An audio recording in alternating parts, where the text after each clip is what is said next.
Գյումրիում տեղական ինքնակառավարման մարմինների ընտրություններից անցել է արդեն 5 օր։ Ինչ խախտումներ արձանագրվեցին, որքանով էր ընտրական գործընթացն ազատ ու ժողովրդավարական։ Տելության խոսք, շատ տհաճ խոսույթ, ոչ քաղաքական, անձնավորված, թիրախավորված թշնամանքով, երավուրանքով համեմված։ Ունենք քարոզչանյութերի տարածման բազմաթիվ խախտումներ գրեթե բոլոր ուժերի կողմից։ Բազմաթիվ են եղել ահազանգները, որ հանձնաժողովի անդամները պատճառ չեն տիրապետել իրենց գործառույթներին։ Ընտրությունները նրա համար են, որպեսզի պատասխանեն հասարակության մոտ առաջացած հարցերին։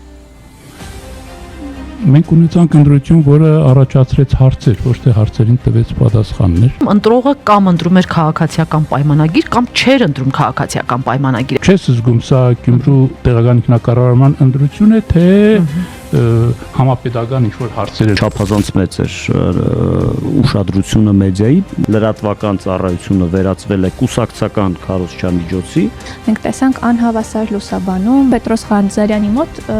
հարցազրույցներ էին նաև անհատական իրականացում։ Եվ Սարիկ Մինասյանի հարցազրույցը տեղի ունեցավ մեծ բանավեճից հետո,